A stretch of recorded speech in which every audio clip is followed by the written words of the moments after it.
We don't serve trash. Here I'm Mason Hale, 34.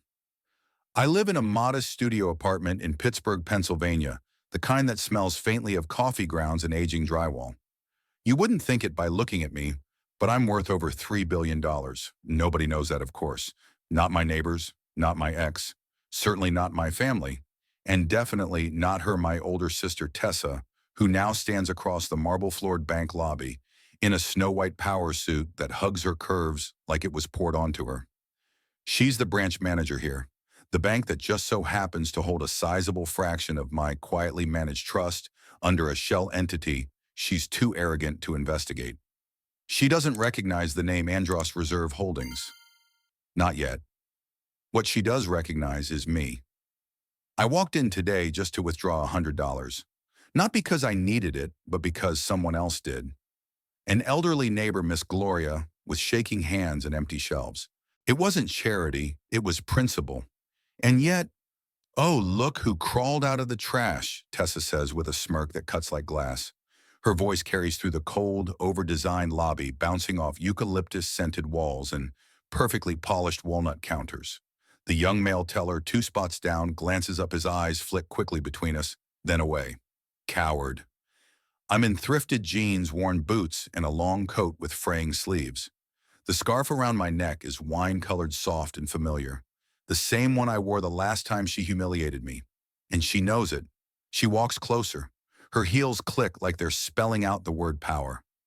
I hate how beautiful she looks.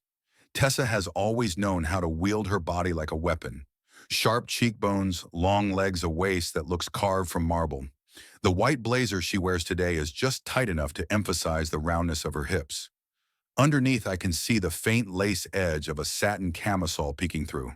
Her perfume hits me like a whip of memory, amber and vanilla, familiar and infuriating.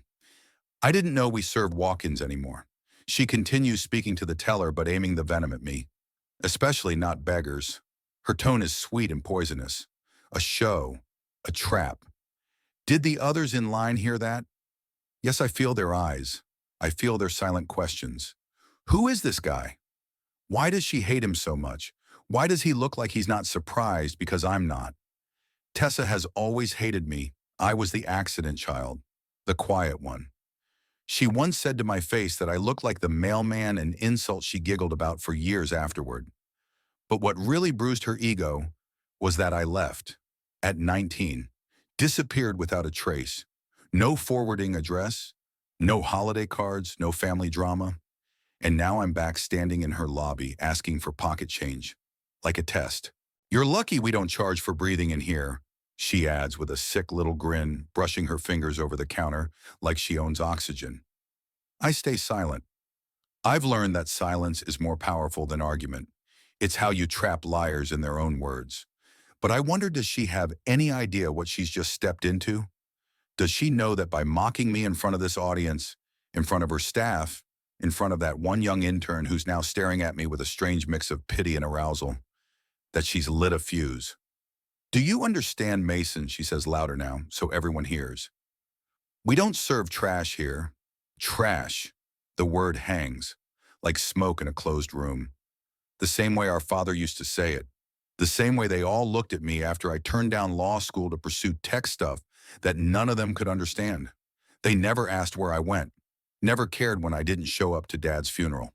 Never knew that his will, his precious trust, had a hidden clause. One only I knew how to unlock. One that made me sole trustee after 33. That birthday was 6 months ago. She doesn't know she's been working under my money all along. Do you want to speak to someone else? She offers, mockingly tilting her head. The motion makes the silk neckline of her blouse dip slightly. I catch a glimpse of skin, smooth, tanned, intentional. She's always known the power of a tight blouse and a cold smile. It used to make boys cry, and men obey, but not me. I smile politely, just once. Then I step out of the line, walk straight past her, and push open the tall glass doors. I don't flinch. I don't respond. I don't even blink. Outside, the air bites colder than it should. The streets hum faintly with the weight of secrets. Why now? Why return after all these years? Why reveal myself to the one person who would rather die than admit I ever had worth? Because this time, I'm not here to ask for anything. I'm here to take back everything they stole. And she just gave me the perfect excuse to begin. But what will happen when she finds out who she's been mocking? What will she do when she realizes the man she called trash controls the very vault she sleeps on? I head back to my apartment in the Strip District. It's the kind of place with chipped brick walls, a narrow stairwell that creaks too loud at night, and neighbors who mind their own business because they've got their own secrets. I lock the door behind me. The silence wraps around me like a lover I didn't ask for, but sometimes need. The air still smells like yesterday's coffee and worn leather. I shrug off my coat and scarf, drape them carefully over the back of the cracked velvet chair, and walk barefoot to the far side of the room. There, hidden beneath a false panel in the floor, is the laptop. No one knows about it. Not even Lexi. Especially not Lexi. I slide it out, blow off the faint dust, and press the power button. The screen flickers, old but secure. Triple layer encryption, biometrics, satellite handshake. No cloud backups, no mistakes. I scan my fingerprint. A 6-digit rotating cipher appears next. I retrieve the token from my pocket watch. The final step, the passphrase. I type it slowly. Velvet Sunset 947. The interface loads. She used to say I looked best at sunset, when the light hit my jaw at just the right angle.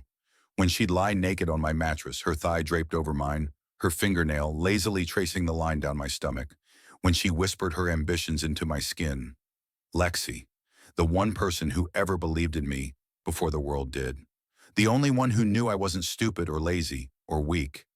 And the only one who told me to disappear before it was too late. I scanned through the logs. The holding company, Andros Reserve Holdings, is stable, quiet, obscure. It was registered 5 years ago in Nevada, funneled through 3 Luxembourg intermediaries, and hosted on a Singapore-based offshore shell. I built the architecture myself. No one could trace it, not without my laptop. But what would happen if I moved something? What if I made one small ripple? I checked the recent activity. Tessa's branch unwittingly has been managing $680 million of our liquid reserves. She signed the onboarding papers herself, unaware the name listed in microfont under beneficiary No. 2 was an alias I created at 17. Elliot Mason. She once said Elliot sounded like a gay barista. I made it my shield. I click on the logs. She's approved at least 12 fund reallocations in the past year, all legal, all within policy, but not one of them with actual authority. Because she doesn't have it, I do. So what's my play? Public humiliation? Legal retaliation? Or something? Slower is always better. I reach into the drawer and pull out a folio. The real one. The one with the hard copy directives, account access, QR, and a single gold embossed letterhead that says simply, Shell Trust Private Group. Why did I keep it physical? Because power feels different when it's heavy in your hand. Like flesh. Speaking of flesh, my phone buzzes. I swipe it open. Lexi. A message. Are you sure you want to do this? This could expose everything. I pause. Lexi left 3 years ago. Said she needed something real. Married a hedge fund guy in Connecticut. But the way she texts me at 2:11 a.m., still using our secret signal, Velvet plus 47, it tells me she never forgot the way I tasted. She never forgot what I built either, I type back. She called me trash, in public. You know what that means. She replies with a single photo, her lying on a bed, black lace, spread legs, high heels still on, then burn it all, baby. God, she always knew how to turn destruction into foreplay. But the question remains, what is it that I really want? Do I want to ruin Tessa for what she did to me when we were kids? When she told Mom I stole money from her purse when it was her all along? Or do I want her to realize that I've already taken everything without her even knowing? Outside, the street glows faintly orange under the sodium lights. The buildings hum with electric silence. I take off my shirt, toss it aside, and stare at the scar on my right rib cage, 4 inches pale puckered. From when Dad pushed me against the workbench and said I'd never be a man. That day, Tessa stood in the corner, silent, smirking. Did she ever care? Would she care now? Because if she knew what I was about to do, if she had any clue that the man she spat on this morning was the reason her salary cleared her bonuses, got approved her vacation home in Savannah, even exists, what would she say? Or more importantly, what would she do? I lie back on the couch, laptop glowing on my chest. The dashboard opens, account management, withdrawal authorization. I hover the mouse over the amount. I don't have to move at all, just enough to freeze the entire pipeline, just enough to raise a red flag that echoes all the way to New York. And when compliance calls her in, when her face turns pale as the system flags the inconsistency, that's when I'll walk in again. But this time I won't ask for $100. This time I'll ask for her job. And maybe I'll ask what it felt like to crush a man she once watched grow up with nothing but shame in his pockets. Would she beg? Would she strip herself bare, not of her blazer, but of her mask? Or will she cling to power until it rots in her manicured hands? Only one way to find out. But how far am I willing to go before the truth burns me too? I wake early the next morning, not because of an alarm, but because something electric hums in my blood. I shower without music steam curling around me like smoke before war. I choose my clothes carefully. Not flashy, not loud, but fitted. The navy blazer hugs my shoulders just right. The white button-up is crisp, the sleeves rolled up just enough to reveal the faint veins down my forearms. No tie. Let the neck open just a hint enough to feel deliberate. The kind of look that says, I know what I'm doing, and I don't need to prove it to you. I run a comb through my hair, fix the collar, and for a moment I pause in the mirror. This is the face they used to laugh at. The boy with hand-me-down shoes and ideas that no one in the family understood. But now I look like someone who owns the building you thought you just worked in. The car I call arrives on time, black BMW, tinted windows, a driver who doesn't speak unless spoken to. I like that. Quiet men understand power better than loud ones. As we glide through downtown Pittsburgh, I watch the city blur past in cold December light. Pedestrians in pea coats, hot dogs stand steaming, and then the polished chrome sign, Columbia First Bank. Central Branch, her kingdom. I step out, heels clicking on concrete. A man in a slate gray suit sees me, holds the door open like instinct. Sir, he nods. I walk in. Same marble floors, same pine-scented air. But this time everything feels smaller, like a set I once acted on before I knew I could direct the show. I pull the sleek black folio from my bag as I approach the reception desk. I have an appointment, I say. The girl, early 20s, red lipstick too bold for her face, smiles professionally. Name Sir Shell Trust Holdings, I reply evenly. That's when her monitor flashes red, a security flag. Her brows crease. Before she can react, I see her. Tessa, across the lobby, standing by the executive coffee cart, laughing too loud at something a regional VP just said. Her hair is curled tighter today. Lipstick redder, a silk blouse that clings to her like it knows how dangerous she is. But the moment her eyes catch mine, the laugh dies mid-breath. She moves fast, click, click, click, across the tiles like a storm wrapped in perfume. What are you doing here, she hisses. I don't answer. I simply pass the folio to the receptionist. She flips it open, scans the QR. Pause. Blink. I'll need to get the manager, she says quickly, already reaching for the phone. Tessa grabs the folio from her hand. Enough. Let's see what my little brother thinks he's playing at this time. She flips through the first few pages, her smirk still clinging to the corners of her mouth. Then it happens. Her hand freezes. She flips one more page, and her entire body stills. The branch manager arrives, Gerald Donnelly, tall, composed, silver-haired, the kind of man who's worked here since Reagan was in office. He takes one look at the document. This is a VIP authorization, he says low. Primary withdrawal request flagged as sensitive. He turns to Tessa. You're listed as an employee in a partnered entity. Did you know the silence is like a gunshot? Around us, heads lift. Phones are lowered. One junior associate drops her pen. Tessa backs up half a step. Her voice breaks. This can't be real. This is fake. Some kind of trick. It's real, I say finally, voice like stone. You've been working for me. Indirectly, of course. All these years, while laughing behind my back. The assistant whispers something to Donnelly. He nods. Reads from the screen. Withdrawal authorized. Amount requested $3.5 billion. Confirmed. Entity signature. Lockdown initiated for audit compliance. Lobby closed pending security validation. The receptionist locks the front doors. I hear the click, and then I hear it. A small, strangled sound. I turn back. Tessa is trembling. Her eyes search the room unmoored. Her mouth opens, but no words come out. And then, like something inside her spine gives out, she stumbles forward, drops, to her knees, right in front of me. I don't move.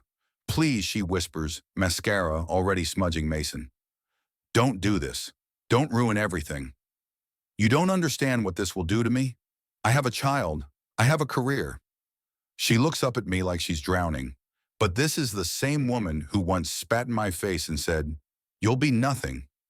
I tilt my head slightly. You ruined yourself, I say. All I ever did was step back and let you. Gasps ripple behind me. The branch manager doesn't intervene. No one does. She shakes her head slowly. You're my brother, am I ask. Because the last time I checked, you made it very clear I wasn't part of the family. And just like that, everything in the room freezes. Dozens of eyes, dozens of breaths, all waiting to see what I'll do next. But I don't raise my voice. I don't gloat. I simply turn to the manager. I'd like to speak to someone from the executive suite, privately. This matter doesn't need to be handled on the main floor. He nods immediately, presses the elevator call button. As I walk past Tessa still frozen on her knees, I don't look down. I don't say another word. I carry the folio under my arm like a weapon, and as the glass doors of the private elevator close behind me, I realize something. I didn't just withdraw the money, I withdrew something far more powerful. My silence, my loyalty, my name, and I'm never giving it back. But how long can I play this quiet war before someone starts digging? And what happens when they find out why I built this shell company in the first place? The elevator opens into silence. Not the quiet kind, but the engineered kind. The kind rich people pay for. No music, no mirrors, just brass walls and the faint scent of leather and antiseptic. My boots barely make a sound on the carpeted hallway. Two armed security officers nod as I pass through the biometric doors leading to the executive floor. They don't know who I am, but the system does. The retinal scan flashes green. The vault level.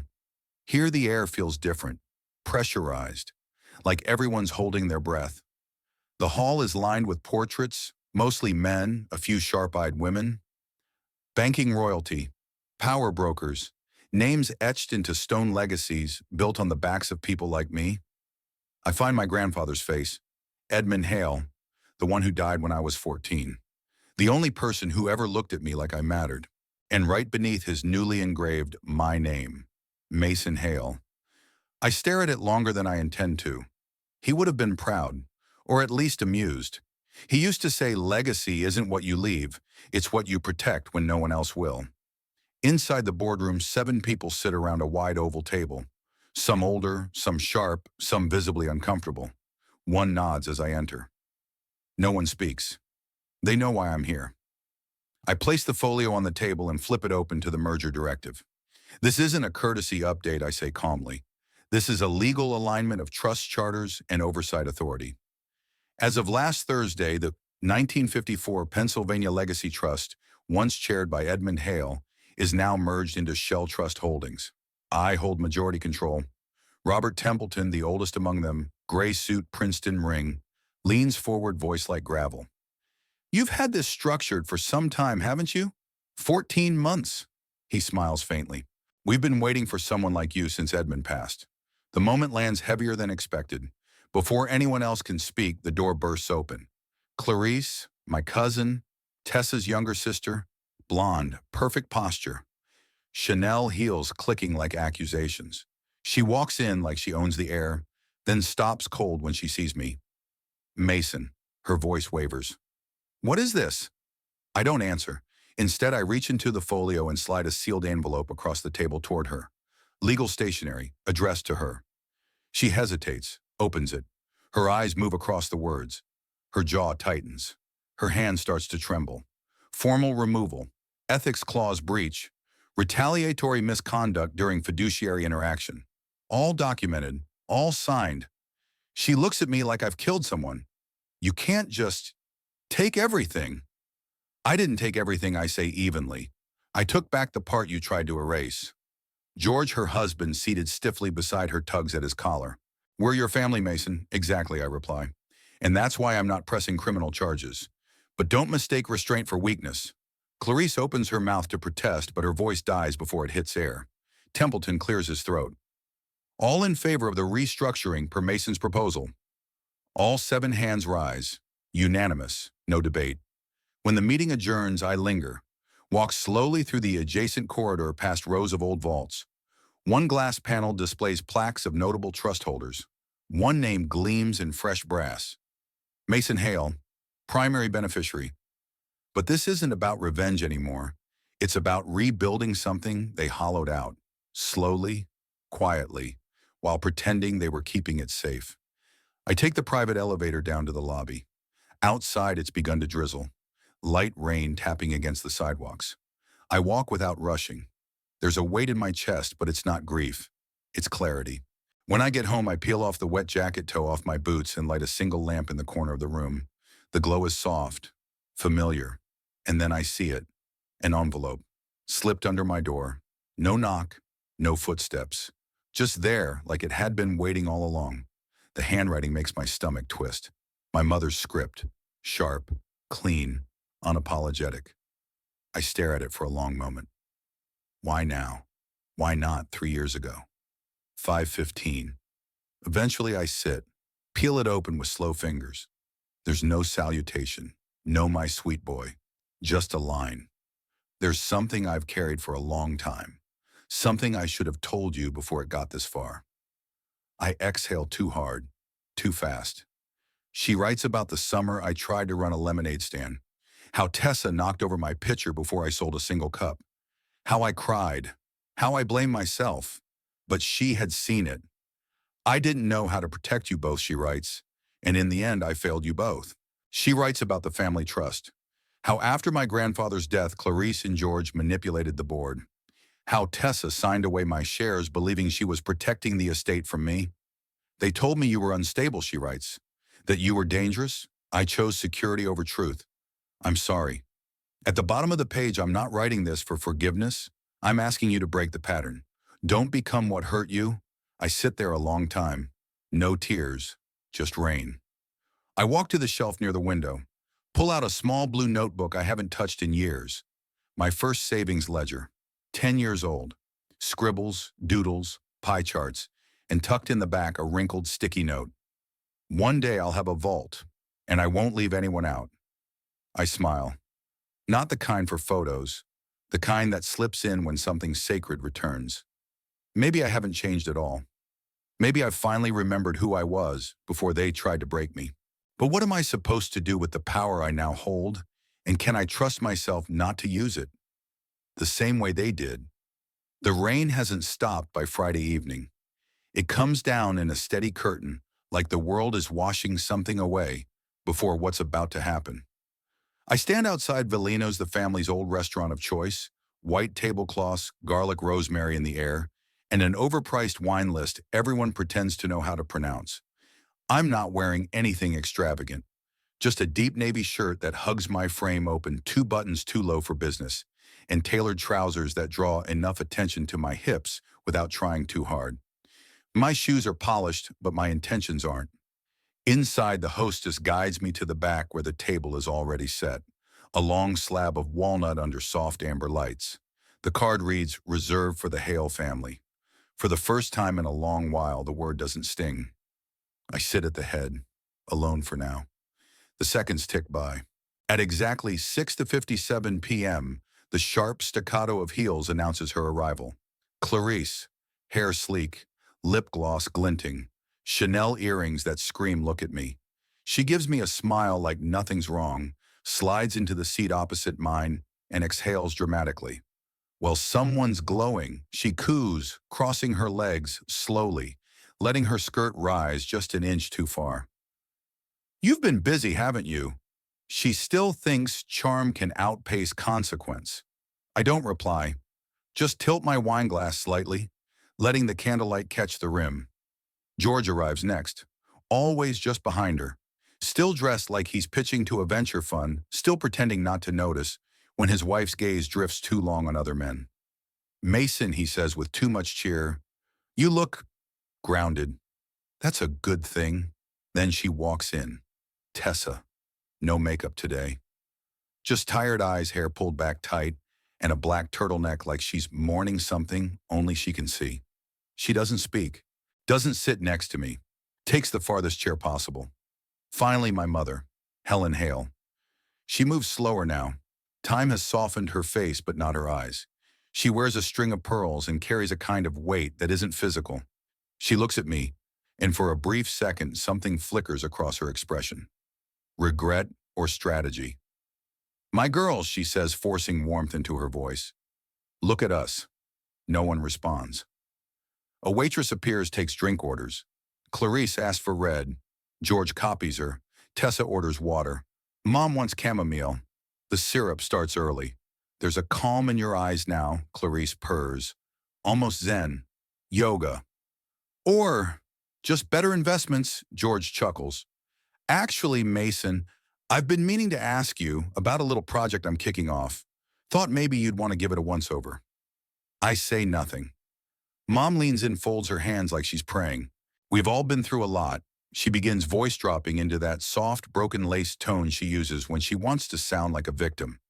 Since your grandfather passed, and your father, things have been complicated. I start counting. We. Not once did they say you. Not once we missed you. Clarice finally cuts the dance. Are you okay? She asks, voice too light, eyes too sharp.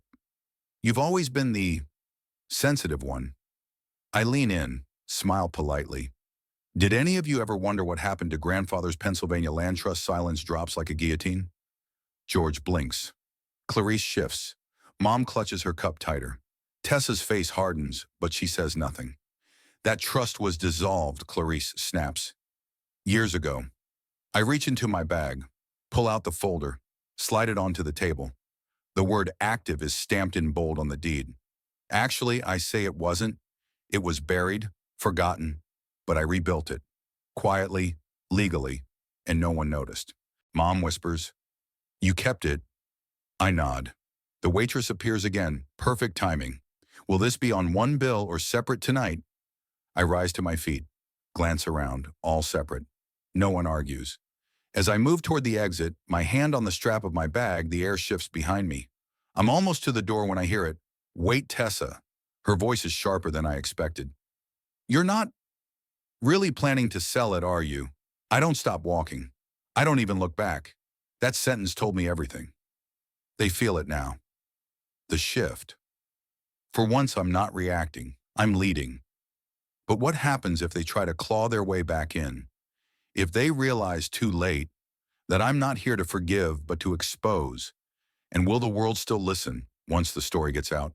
Monday afternoon hangs low over Pittsburgh like a closing hand. Gray clouds press against the skyline, and even the glass towers seem to sag under the weight of what's coming. I walk fast, not to rush, but to steady the burn in my chest. It's not anger anymore. It's precision. I don't go through the main entrance of the bank. Instead, I slip down the side corridor, unmarked, unnoticed, where a single guard nods and presses the biometric panel without a word. He's been expecting me. The elevator opens like a secret. No music, no chrome, just brass and silence. It takes me directly to the vault floor, the one few even know exists. The space is colder, more sacred.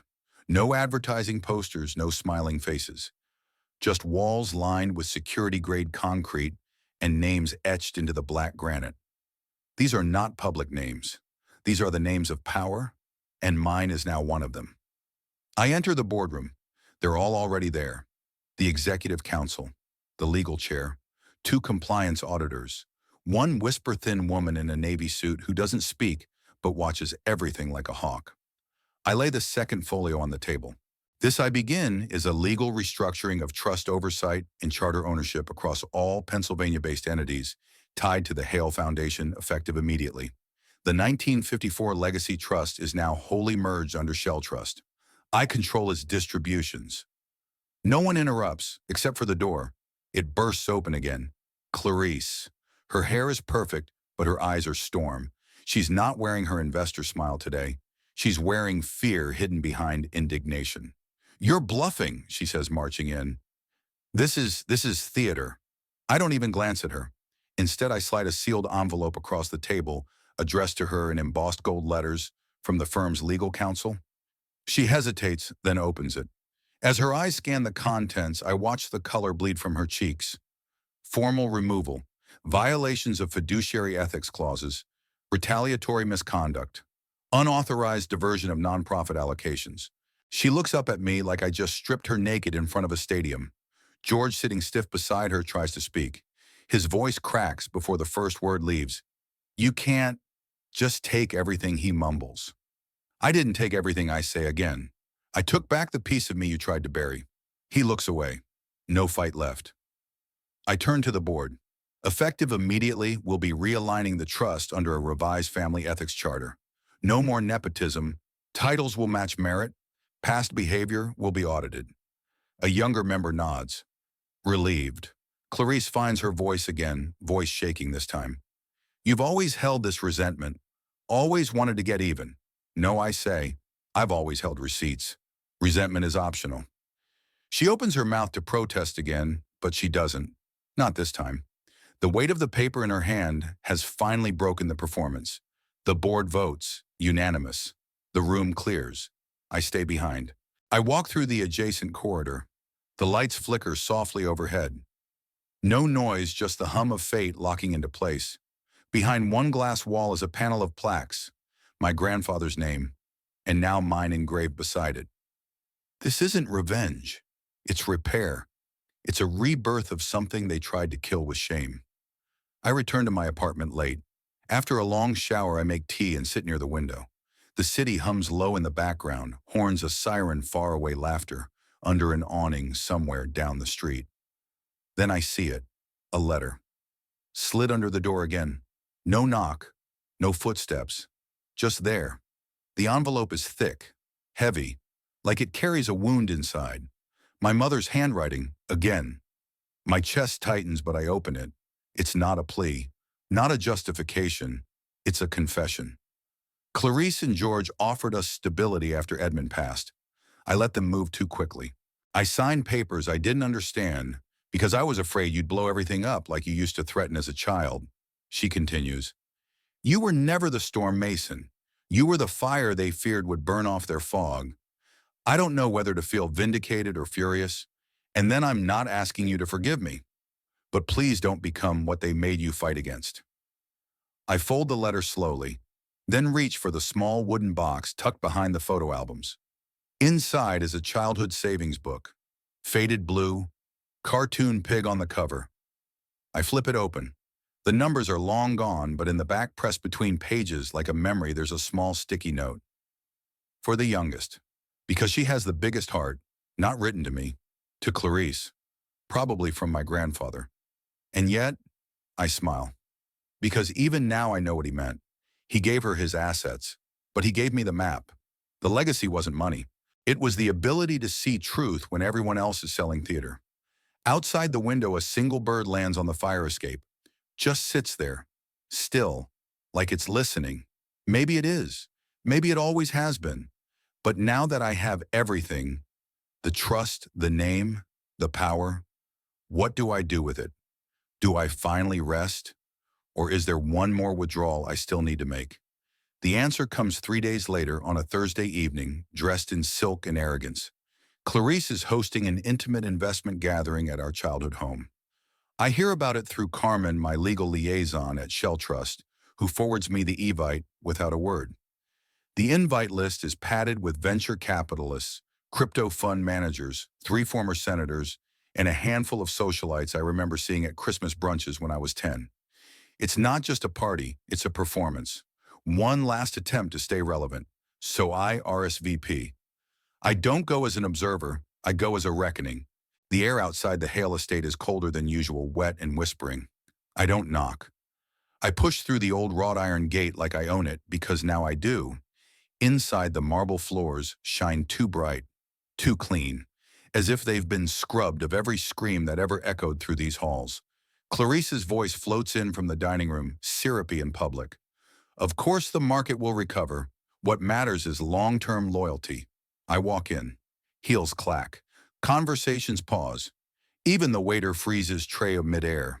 Clarice stops speaking. Her lips curl back in a smile that doesn't touch her eyes. Well, this is unexpected. I walk to the long buffet table set with overpriced canapes and imported caviar. I place the black folder on its surface like a blade. If I may, I say to the room, calm, I'd like to make a small withdrawal. Someone laughs awkwardly. Clarice's smile tightens. This isn't the place for theatrics, Mason. No, I say, flipping the folder open. This is the place for documentation. The room stills. I begin to read. First, the original trust document signed by our grandfather, clearly dividing assets equally between the children. Then the forged amendment dated just 2 weeks before his stroke, transferring power solely to Clarice. Gasps. Next, the notary record, expired license, invalid seal, evidence of fraud. I lift the second document. Property deeds. The vineyard in Oregon transferred silently into an offshore shell under Clarice's name. Her hand twitches on her wine glass.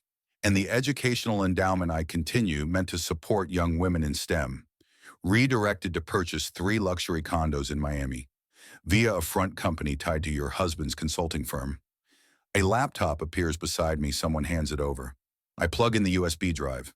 Transaction logs, timeline overlays, emails. Nothing flashy, just data. Truth. Clarice's voice cracks. You always needed to be the victim, didn't you? I look her straight in the eye. No, I just wanted to be seen. She grips the edge of the table now, knuckles pale. You're ruining your own family. No, I reply.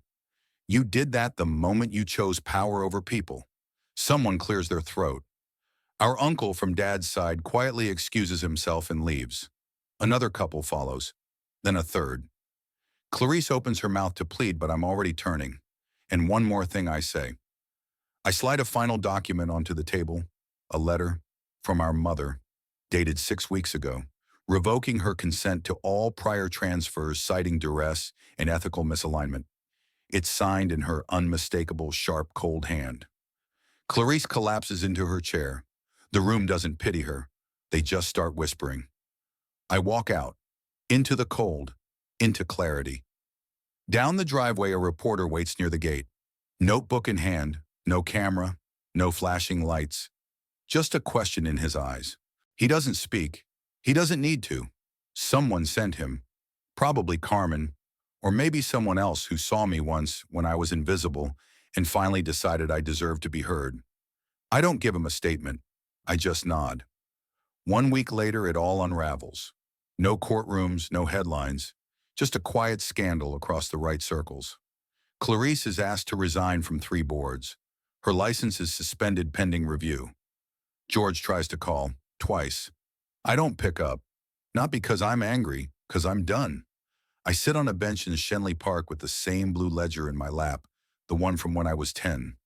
The cartoon pig still smiling, the ink still faint where I wrote, one day I'll have a vault, and I won't leave anyone out. Inside the pocket is something I'd never seen before. A note, faded yellow, grandfather's handwriting for the one they never see coming. Use this when they forget who you are. I smile, the real kind, the kind that doesn't ask for applause. Then I stand. Across the lawn, the nonprofit building gleams modest and strong. The plaque outside reads, the Hale Initiative for Ethical Finance. We just moved in last week. Today I'll walk in, not as the black sheep, not as the mistake they pretended didn't exist, but as the man who saw their game and rewrote the rules. This was the final withdrawal. Not the $3.5 billion.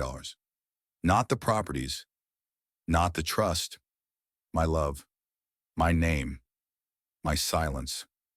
I took it all back, and I've reinvested it somewhere new, where it might actually grow.